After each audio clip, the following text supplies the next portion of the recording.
जय हिंद, राम राम। सभी पेंशनधारक, पेंशनभोगी व रिटायर्ड फौजी भाई, चाहे किसी भी रैंक से हो, किसी भी बैंक से लेते हो पेंशन, आप बेसिक पेंशन अगर आपका ये है तो यहाँ पर बहुत सारी अपडेट मैं लेकर के आया हूँ।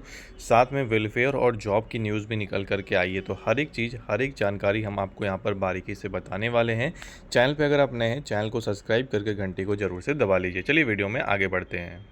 देखिए, सबसे पहले न्यूज़ निकल के आ रही है उन तमाम पेंशनर्स के लिए, उन तमाम पेंशनर समाज के लिए जो यहाँ पर जॉइंट अकाउंट होल्डर है। जी हाँ, एक ऐसा मामला निकल कर के आया जिसके बाद यहाँ पर जो फैसला है वो हाई कोर्ट की तरफ से ऐतिहासिक है, क्योंकि यहाँ पर जॉइंट होल्डर जितने भी हमारे पूर्व सैनिक हो चाहे पूर्व पेंशनर्स हो, सबके लिए यहाँ पर एक बड़ी अपडेट निकल के आई है। यहाँ पर एक मामला जब निकल कर के आया जिसमें एक पत्नी ने जो है एक ऋण लिया, यानी कि लोन लिया बैंक से, और यहाँ पर जो बैंक अकाउंट था वो था joint account.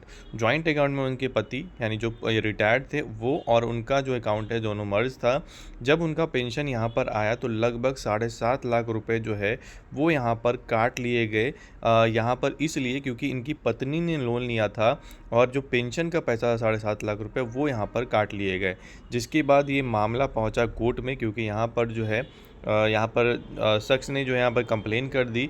Orissa high court में मामला गया और बैंक को आदेश मिला कि ये पूरा का पूरा पैसा लौटाना होगा, क्योंकि ये जो पैसा है वो पेंशन का है, ना कि महिला का। जिसके कारण यहाँ पर जिन्होंने लोन लिया है उनके ही अकाउंट से ये डेबिट होना चाहिए, ना कि जॉइंट अकाउंट से। तो जॉइंट अकाउंट से यहाँ पर जो है अभी अगर कभी भी किसी के साथ ऐसा कोई केस होता है या फिर हुआ है तो आप यहाँ पर जो है क्लेम कर सकते हैं, क्योंकि ये जॉइंट अकाउंट से सिंगल पर्सन का कोई भी डेबिट नहीं होगा, ये यहाँ पर बोला गया है। वहाँ पर बाकायदा ये जो शख्स था ये गारंटर भी था उस लोन का, लेकिन फिर भी जॉइंट अकाउंट से नहीं काटा जा सकता, ये यहाँ पर निर्देश आया है। तो ये एक बड़ी खबर है। वहीं यहाँ पर 8वें वेतन आयोग से पहले 3 बार डीए बढ़ने वाला। जी हाँ, आपने बिल्कुल सही सुना। 8वां वेतन आयोग बहुत ही जल्द यहाँ पर जो है आने वाला है, लेकिन इसको लगभग 2 साल का समय लग जाएगा, 18 महीने का।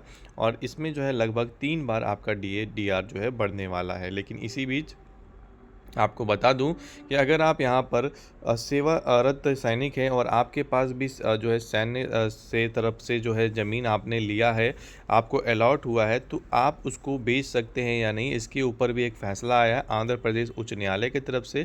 क्योंकि जब यहाँ पर जो पूर्व सैनिक है उन्होंने जब यहाँ पर ज़मीन को बेचने की कोशिश की तो उन्हें जो है इसे बेचने की मंजूरी नहीं मिली।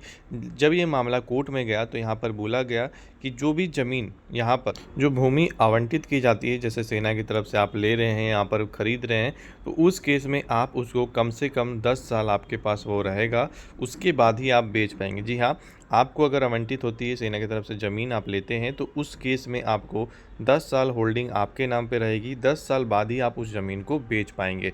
तो ये यहाँ पर जो है फ़ैसला निकल कर के आया है। अगर आपके पास ज़मीन है या फिर आप सोच रहे हैं ऐसा कुछ करने का, तो आपको 10 साल इंतज़ार करना पड़ेगा, तभी आप उसे जो है खरीद बिक्री जो है वो कर पाएंगे। तो फिलहाल न्यूज़ में इतना ही। जय हिंद, जय भारत।